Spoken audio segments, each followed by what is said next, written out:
the background for this project is we started up doing a project on AWS, and we had some really cool ideas for what we were going to do to handle the scaling, to kind of put a bit of a service wrapper around what we were planning to do with EC2 and RDS, etc.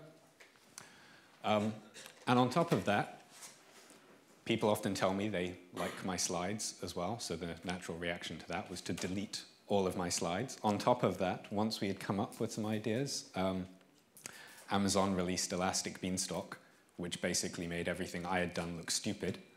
So I got rid of that as well. And then Netflix came out with Asgard, which was just like vastly better than the kind of Capistrano stuff that we had put together.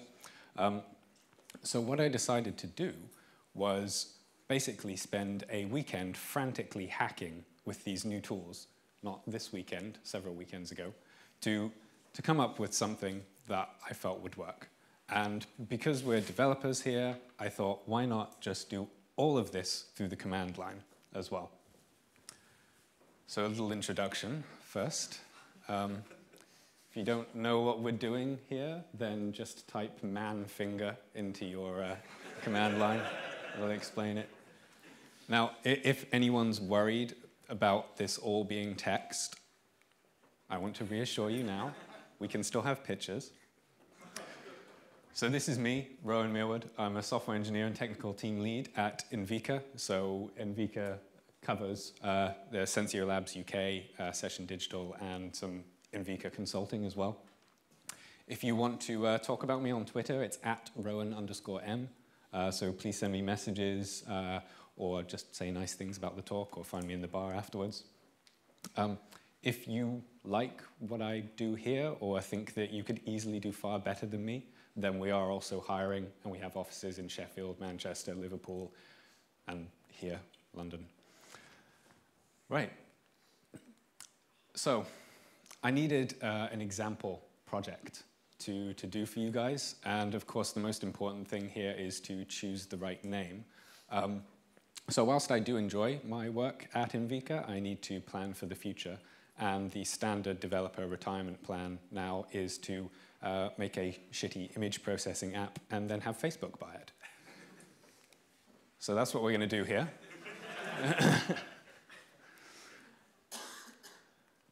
So the first thing we need to do, as you guys have hopefully all seen a million times today, so I'm going to gloss over these bits. If there's anything you want to ask about, then put your hand up, and we might be able to do it, but at the same time, I've got a lot of code to get through, and I'm more than happy to talk about this afterwards or in the bar, and I may even get as far as pushing it to GitHub if I think it's not too embarrassing. OK, so let's create our composer JSON file. So the first thing we're going to do is just a very simple Silex application. So we've got some information here. We've got a URL that we're 404 at the moment, so please don't use that one. And we're just going to pull in Silex. So we're going to do our traditional installation of Composer as well. And that goes off and pulls in our various Symfony components and so on. Everyone familiar with this so far? Good. I'm seeing nodding. I'm assuming that's not nodding off. Right. So now we need to serve up some things. What I do when I test out something like Elastic Beanstalk or Orchestra or any of the other kind of platform as a service applications is I tend to like to try and start with the simplest thing possible. So in this case, I like to make sure that my web server is actually serving up something, so just plain text, even if it's not processing it.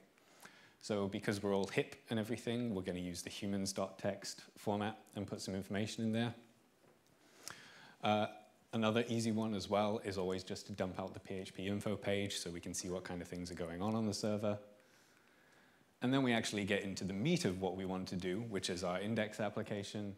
And fairly traditionally, we're just going to do a hello world application to start with. Everyone happy with this? Fire up Silex. We just root to here, and we're going to return a string. And let's drop in a rewrite rule as well, so that we can actually start using the controller in a bit. Just to recap what we've got in our directory so far. So here's our top-level composer stuff. Here's our vendor directory with all the things we've pulled in. And here's our application so far. OK, Now, because I'm running PHP 5.4 locally, one of the cool things I get to do is use the built-in web server. So I'm going to fire that up, just hosting on 8080 and pointing at web for my directory. I'm going to split my terminal, and we're going to try something. Look at that! Actually, you probably can't read this, can you? So we've got our hello world thing down there, which is obviously very, very exciting, proving that we're going in, we're loading all our dependencies, and we're making the call. So we're happy. We've locally tested our application, and it's working. So let's get this committed into Git. So the first thing we're going to do is just ignore the vendor directory, because we don't need all of that stuff committed with our application. We'll actually put in the Git repository here, add all of the stuff, and commit our basic hello world application, which consists of these things. OK, so we've got our application. It works. Now we want to play with Elastic Beanstalk and see what happens. Elastic Beanstalk is effectively, before we go into the detail, a kind of easy wrapper around EC2. So EC2 is the cloud computing on demand. You get instances fired up. Elastic Beanstalk provides a wrapper around this, which just automatically gives you a load balancer, a scaling group, and a set of instances running a fairly standard Apache stack inside of that, which will fire up.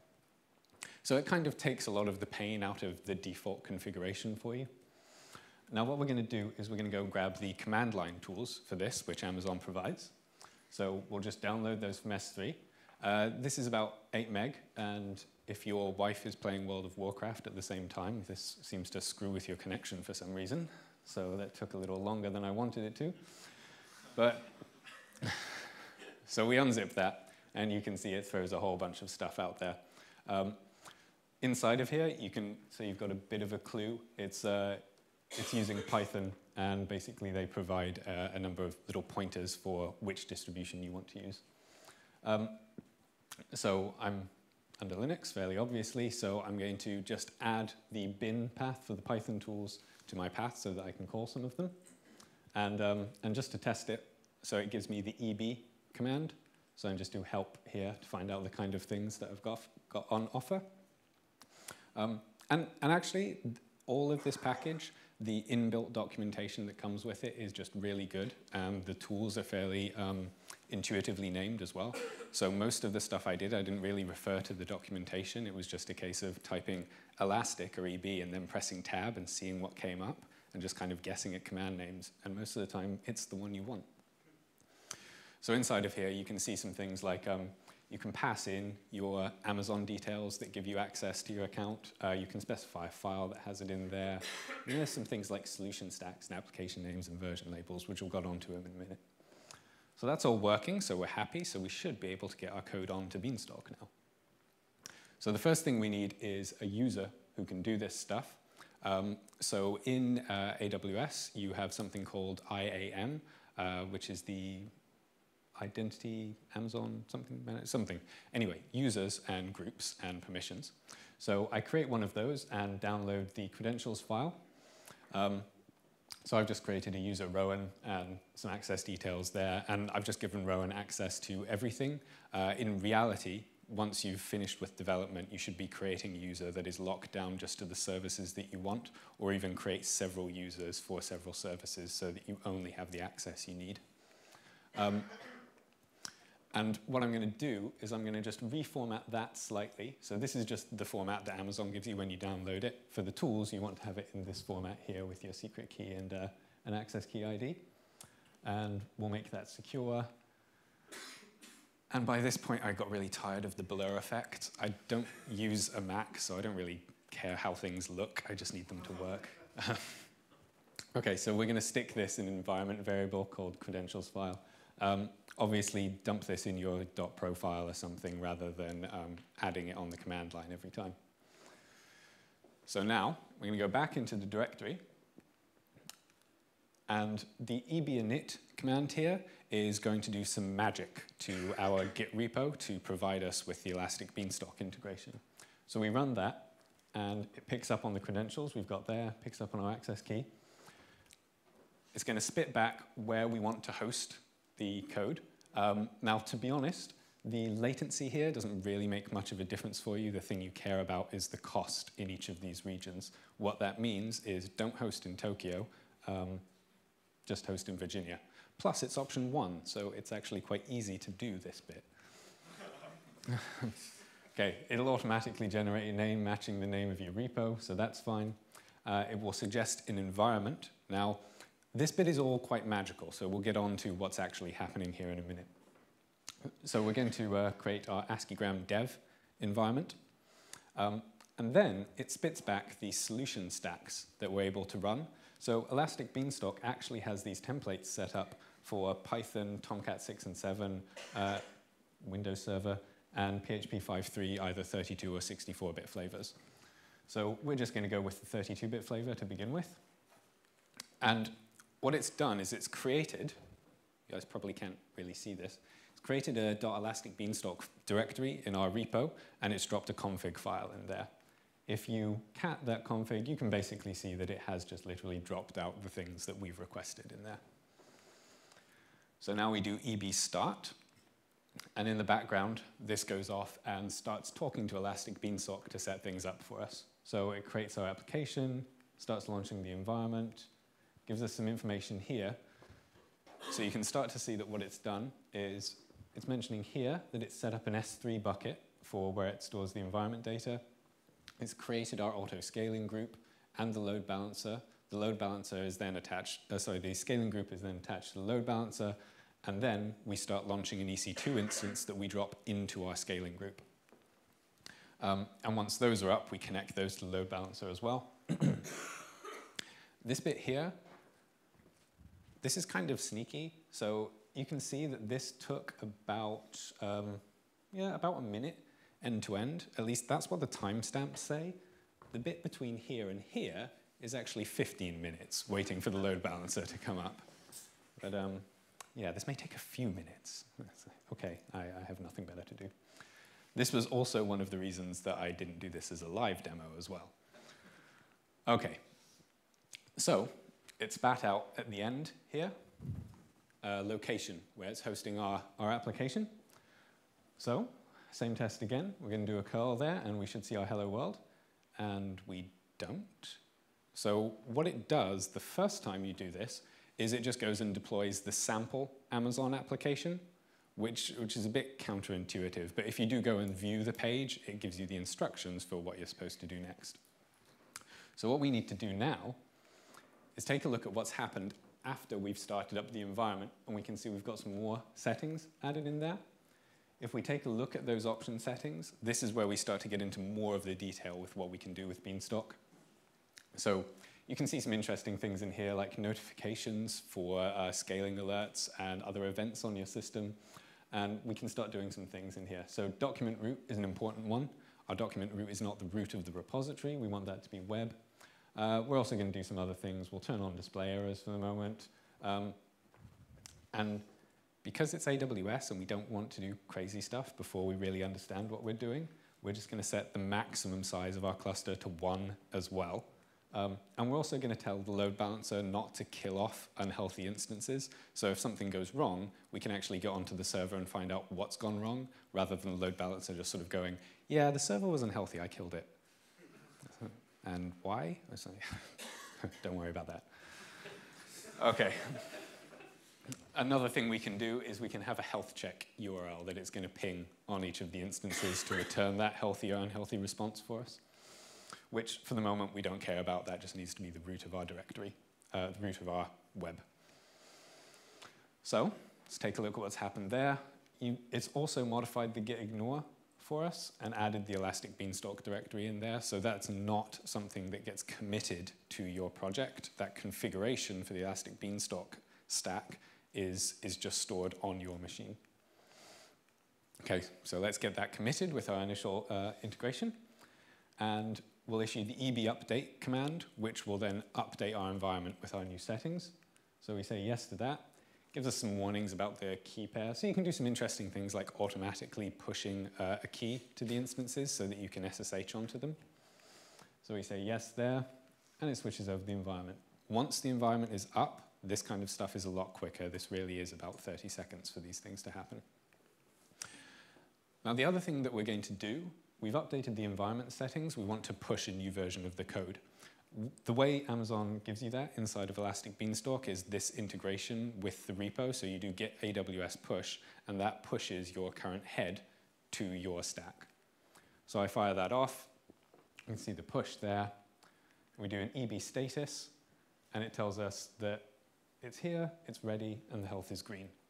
So now, should be able to repeat our same check and actually see our hello world again. So we run that, and we see nothing. This, I'm going to resolve fairly quickly in the slides, but there was like shouting and throwing things around the kitchen when I was trying to deal with this, because it's not really inherently clear what's going on here.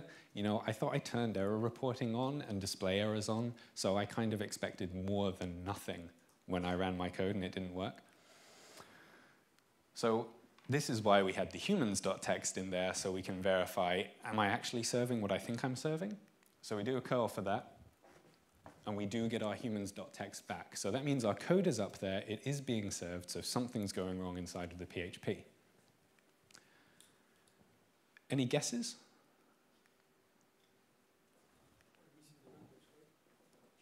Yes. So the AWS push inside of the repo only pushes what's committed in your repo. The reason for using Composer and all of this dependency management stuff was so that I didn't have to commit every single library I wanted inside of my own repository. That just seems a little dirty. I've been talking to some other people, and there are ways around this, either kind of doing this stuff where you commit the dependencies into your release branch so that you kind of have a second repo or branch that you prepare, and that has everything, and then you push that live.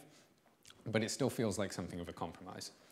So what we're going to do is we're going to jump back up outside of our application, and we're going to ignore the integration that Elastic Beanstalk gives us, because for a start, I mean, who doesn't use Git as their version control system? Okay. And there are valid reasons for that. You might be using Mercurial, you might be stuck on SVN, you might have your own version control system, all of these bits and pieces. More likely, though, as well, I've worked on the only quite simple applications. Is it a case of deploying? All you need to do is push the code to the server. Most of the time, we end up writing something like a Capistrano script to deal with things like migrations, clearing caches, any scripts that need to be run.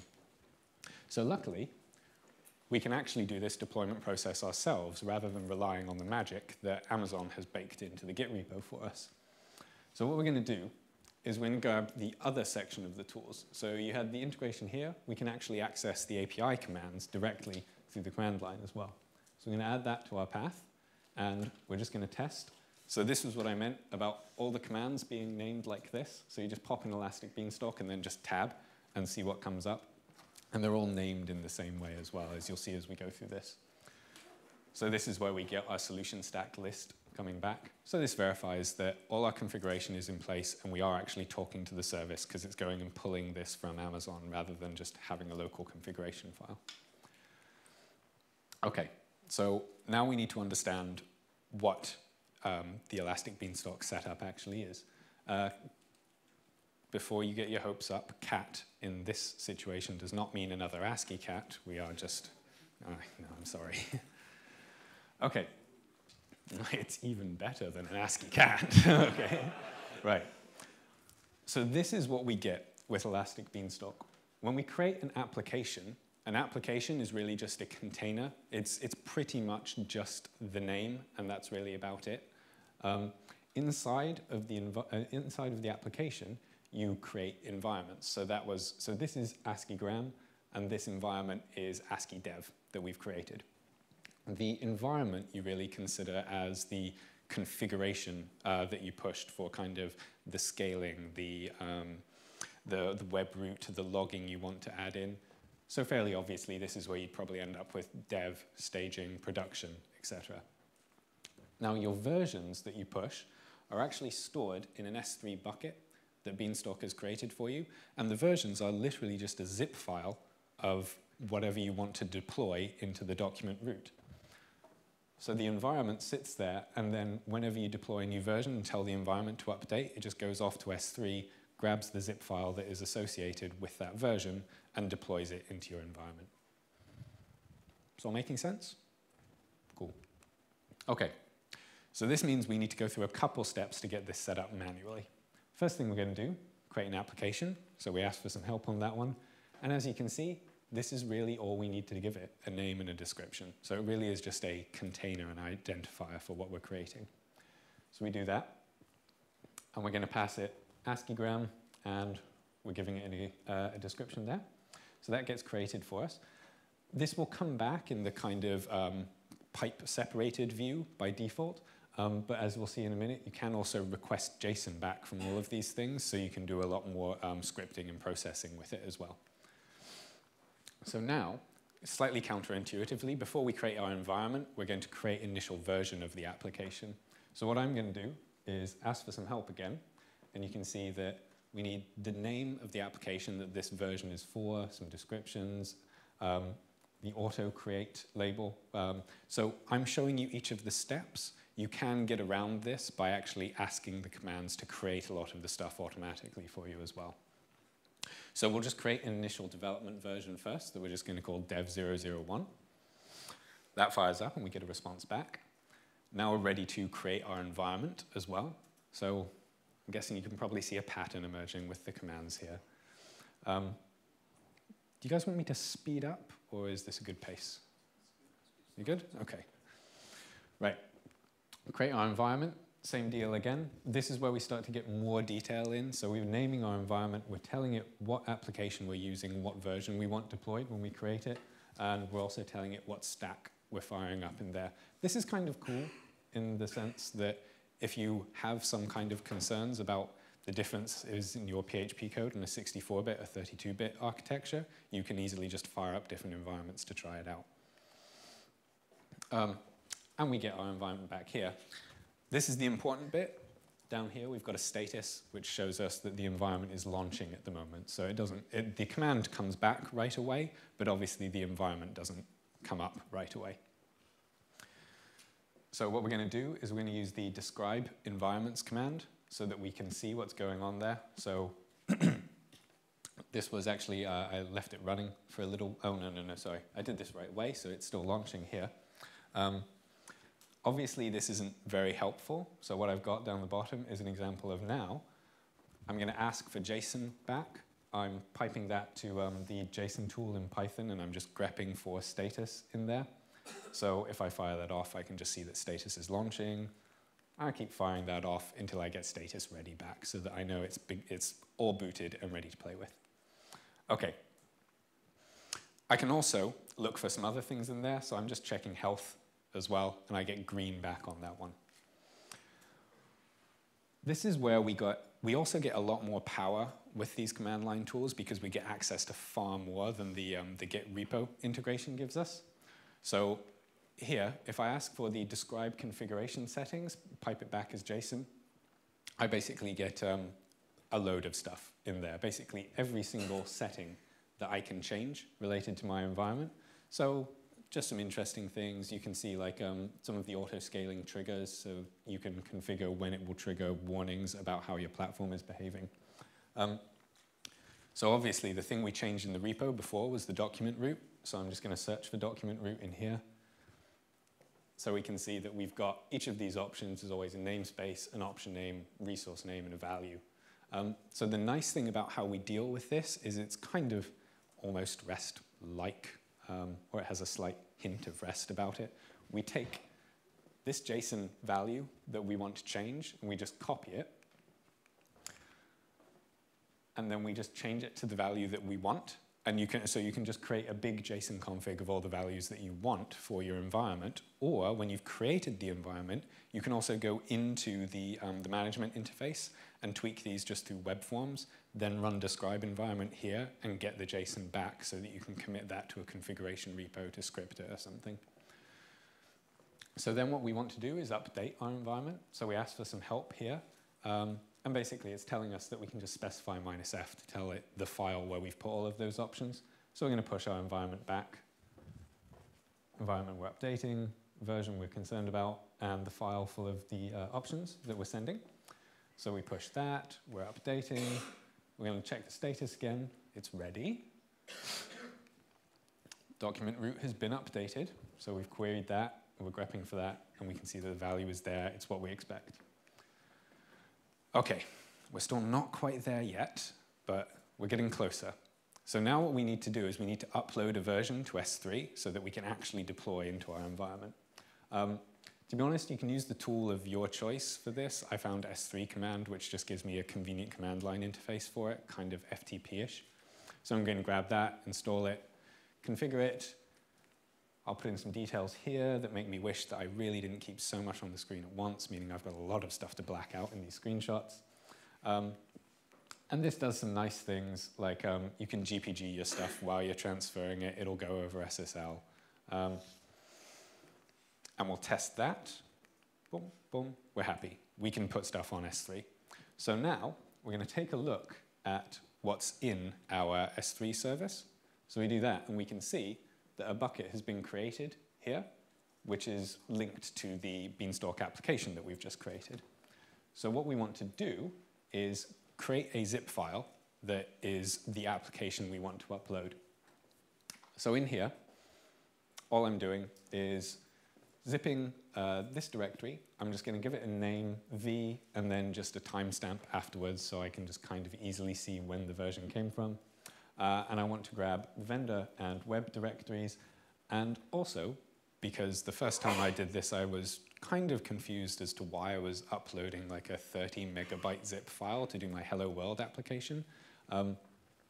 You may want to exclude some things from that zip file that you don't necessarily need on production, like tests and Git repositories, documentation in your own code. If, say, for example, you have a bunch of test controllers that do things that you wouldn't want enabled on production, then this is an easy way to make sure that those never get uploaded to the servers. So we create our zip file, go up, take a look, and there it is. So now we can use the put command to basically push that zip file up to our bucket, like so. Now, this is where we're interested in creating a new version for this zip file. So basically, we're just naming it the same thing, and we're telling it, this is what we want to call our version, and here's the location of it in the bucket. So this kind of registers the version with our Beanstalk application. Tells us that it's happy and it's done. So now we can tell the environment to update with the version that we've just uploaded. It's updating. Are you ready? I don't know about you, but this is pretty exciting. Okay. Hey, thank you. Right. Okay, so we've got a Hello World application running here. Obviously, this seems like a lot of work to go through just to display three words of text. So let's wrap this up in a script so that all we have to do is just run the script once, and also just recap through the steps that we've got in there. So I've expanded this out a bit to account for the additional libraries that I'm throwing in here. But just to take you through again, I create a version with a name that is whatever I want. I've chosen a timestamp because it makes my life easy. I create a zip file of the code that I want to send to the Beanstalk application. I put that into my bucket on S3. I create the application version that maps to that zip file, and then I tell my environment to update to use the new version. So let's make that executable, give it a try, it works, we've deployed a version, everybody's happy. Okay. Any questions on that first bit so far? Yeah? Can you customize the stack that you load using Beanstalk? So say you want PHP 5.4, can you hit the 5.4 option? Or if you want Mongo, for example? So those are AMIs that it's booting the EC2 instances from. You can create your own custom AMIs, but it's a relatively complex process because there are a lot of services that are running on an Elastic Beanstalk AMI to interface with these tools. It is possible. I was looking around at trying to do it because I wanted to add some new extensions and so on, but I haven't been able to do it successfully. To be honest, well, actually, we'll come back to this one at the end. So I'm about halfway through now, which is good. We've got our application up and running, but obviously it's kind of a toy application that doesn't do anything. So we want to start interacting with some of the other services that Amazon provides for us so we can do something cool and make our couple of million venture capital. Okay, so let's dump a few more things in. And this is where we start getting a bit more of the Symfony connection. So I'm grabbing a few more components that I'm interested in using. And on GitHub, Amazon Web Services account, they do an AWS SDK for PHP. Last time I gave this talk, they hadn't actually got composer support in there, but someone had mirrored the repo with the patch in it. But they've accepted that pull request now, so this is the official Amazon account that you're pulling this stuff from. So let's update our composer install. And as you can see, we're getting our 1.5 version of the tools down there. They're all ready. So let's take a quick look at what we've got inside of our directory now, so you can see that we've got Amazon Web Services under our vendor there.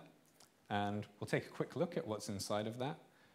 If you can't see, then basically what you get here is a file for each of the services that Amazon provides. So in this example, we're going to take a look at the DynamoDB stuff. We'll take a look at the S3 things, the simple notification service, and that's it. You can do almost everything through the PHP SDK because all of the AWS stuff is just exposed as web services, and these are basically just simple client wrappers around those web services calls with a bit of validation and formatting. Okay. One thing about the SDK, though, is if you fire up the README and take a look at how to get started with an example, what they suggest is just bizarre. The way to configure this with the access credentials is by putting a specially named file in your home directory that the library will look for when you instantiate one of these classes. Now, I don't know what user the Elastic Beanstalk stuff is running on. I don't even know if I'm allowed to write to the home directory, if I even know where that is. So luckily, what we can do is we're just going to create a simple config file for our Silex application. I was vaguely following a convention here, but is Igor actually in the room? Good, he can't complain about me just doing all of this wrong. Okay, so all I've done is I've just created an AWS config array and passed it to my application so that it's available inside of there. One of the things that the AWS SDK provides is it will do a bunch of default caching, and you can specify what caching mechanism you want. So in this case, I'm using APC to do that. Set up some default locale stuff for my forms. And let's take a look at what I've added now.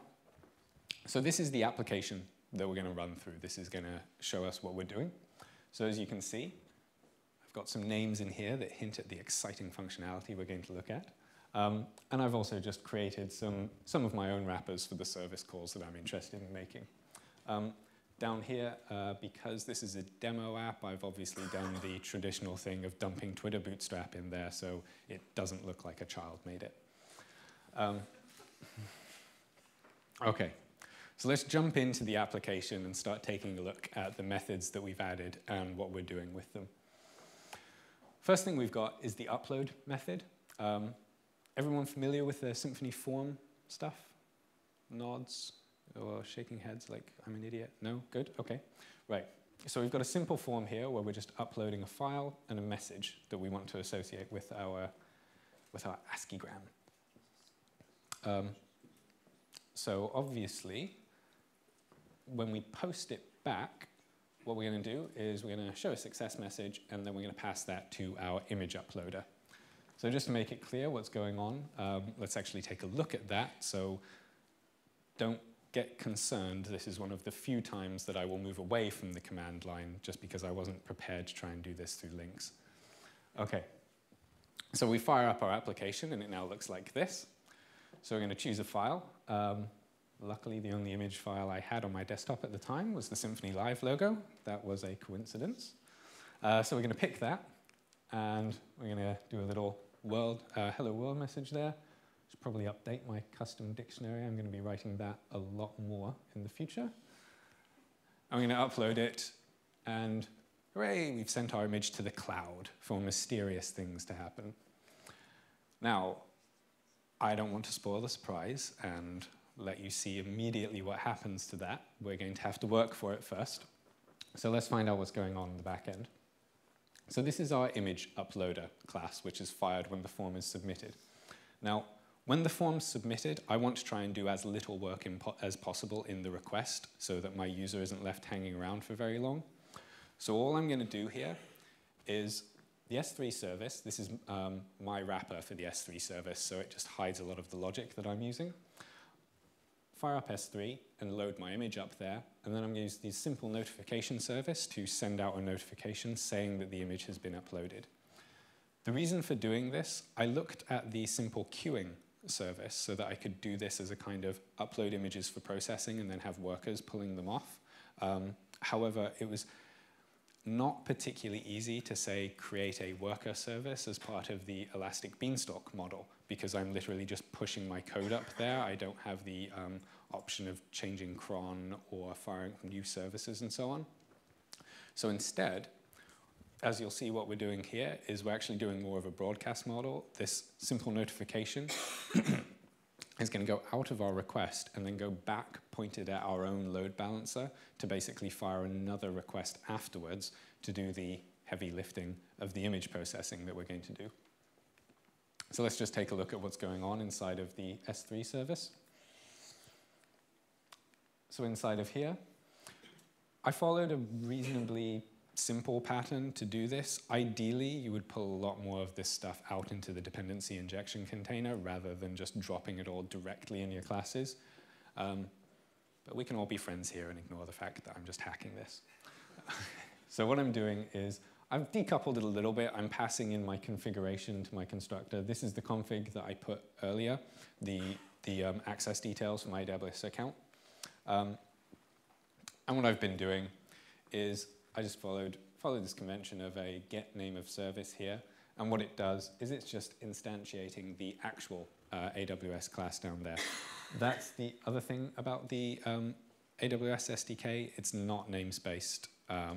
So even though Composer takes away the pain of loading that, I also found it a lot easier to wrap it anyway to kind of keep my code nice and clean rather than trying to deal with the global namespace stuff just generally across the application.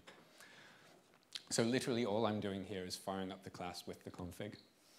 Okay, so then my image upload, it's just a case of get S3, and for the purposes of this, what I've done is inside each of the classes, I'm also doing the necessary setup for the service. This does add an overhead onto the requests because ideally in a production environment, your setup or you would manually create those services first and just rely on them to exist rather than creating them in the request. But just to illustrate that you do actually have all this functionality available to you via the SDK, so we can check if our bucket exists. If it doesn't, we're going to create it. We're just going to create it in the standard US region with a public ACL so that we can directly serve the stuff from the bucket. If that's been created, then this is a little hacky, but this is kind of what they suggest for this kind of stuff, is that you fire off, create the resource, and then you just sit there and poll until it's returning as created, and then you go ahead and do something. Obviously, this has issues if something goes wrong. So, are we in there? Oh yes, sorry, I forgot actually, because this is really trivial. The only thing we have to do to upload our object is just call the create object function here.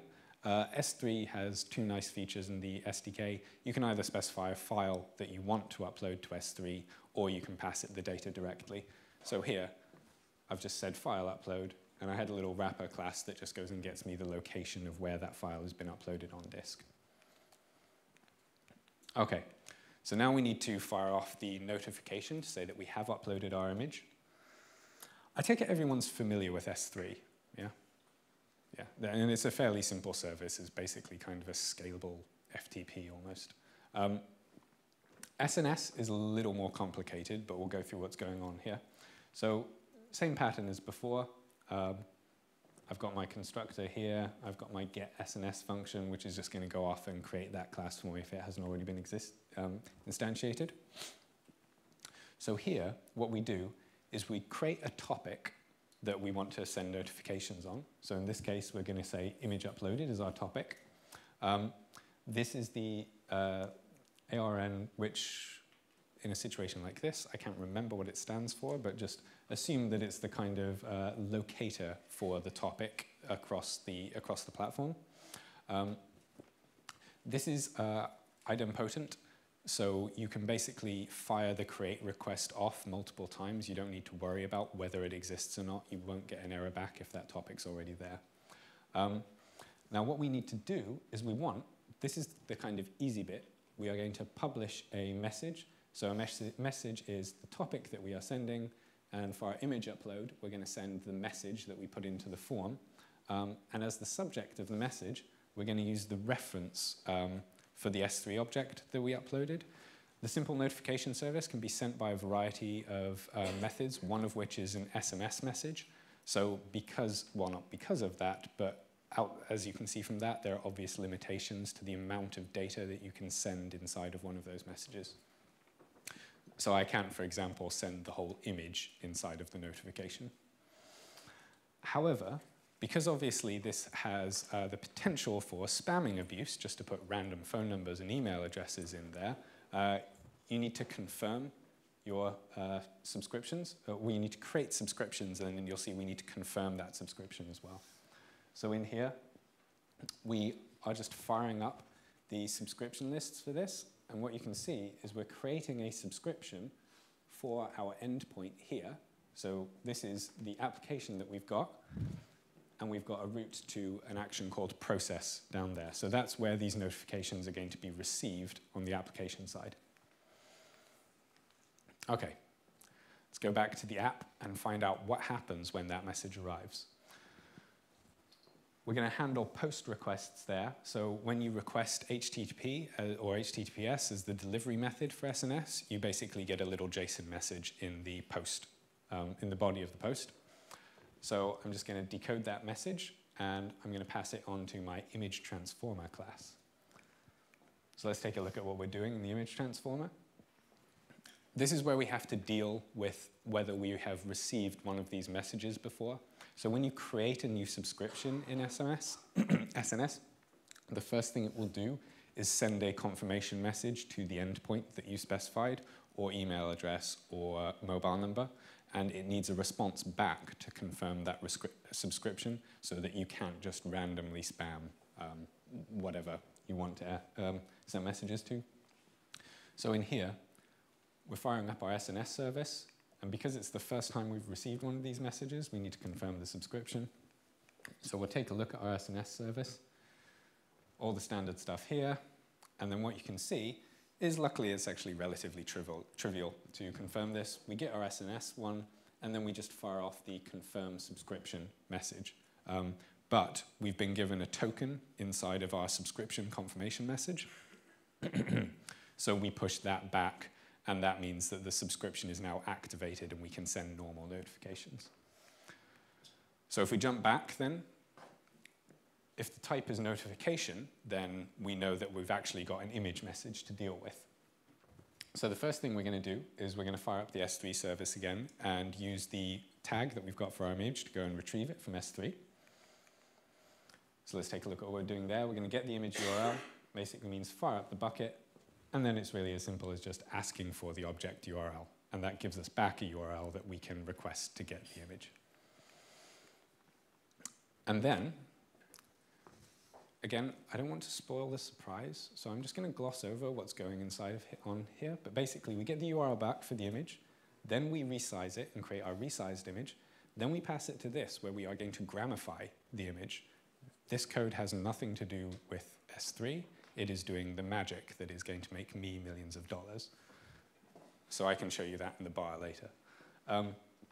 Now we're going to fire up the DynamoDB service. DynamoDB is Amazon's NoSQL database offering. In hindsight, I probably wouldn't use this again, mostly because the first time I demoed this, I set up the read and write throughput wrong, and my demo of the platform cost me $160. And that was just because I'd kind of reserved that capacity and hadn't used it, so that's what really hurt. I've learned a lesson there. But the issue that I had is that whilst it's a NoSQL database, the stuff I was doing with it, I think in this case, I'm using it just kind of as an index of the images that have been uploaded so I can retrieve them and pull them back. DynamoDB has some quite strict size limits on the records that you could upload. So originally I thought I would be able to upload the processed version of the image to DynamoDB, but I can't, so I'm actually re-uploading it to S3, and again, just storing a reference in DynamoDB as to what I've done. So let's take a look at what's going on in the DynamoDB service. The documentation for DynamoDB is not bad. The API documentation is good, but the documentation explaining what is actually going on inside of there and why you should use it is not particularly helpful. So I guess the message here is get a use case for it and understand why you're using it before you just randomly go ahead and implement it.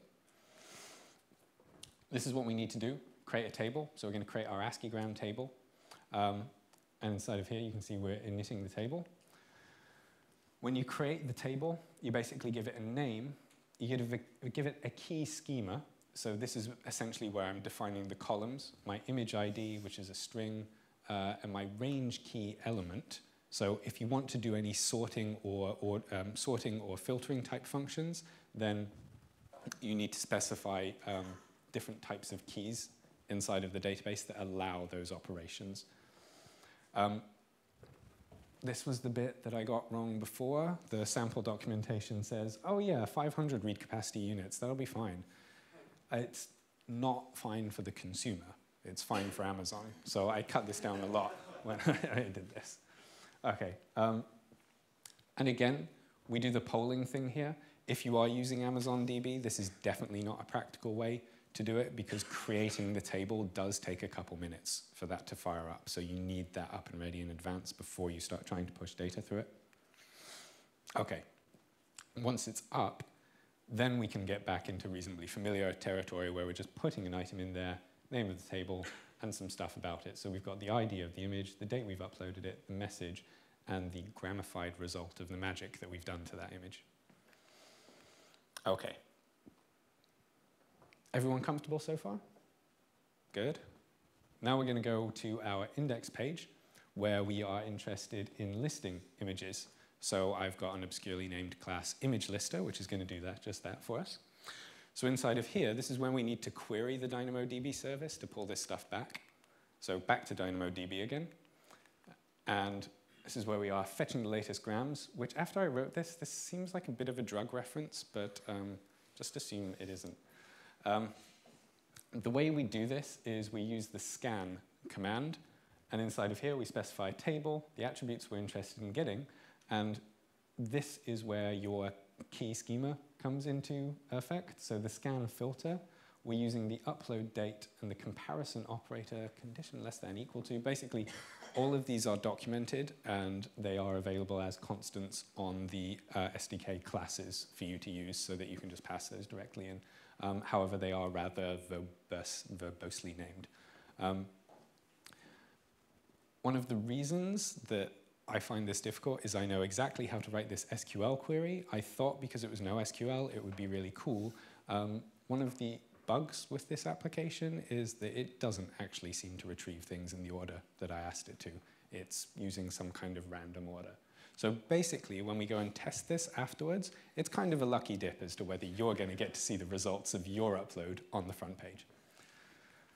But you know what? When I put it on GitHub, you can send me pull requests and let's move on. Right. So, are you ready for what happened then? Everyone understand what we've done so far. We've uploaded an image. We've sent that to S3. We've sent a notification out so that we can quickly return from our request to give information to the user. We've then gone off in the background, processed that notification, downloaded the image from S3, done some magic on it, re-uploaded it to S3, and pushed it out again. So now we're going to go to our front page and see what's happened. How are we doing for time? 10 minutes? Cool. Okay. Ready? Ah, excitement! So what we've done is we've taken our image and we've just transformed it into ASCII. Now, you may think that's stupid, but I know a lot of people who think Instagram is stupid and get really annoyed by those images, so I think this is probably gold. So,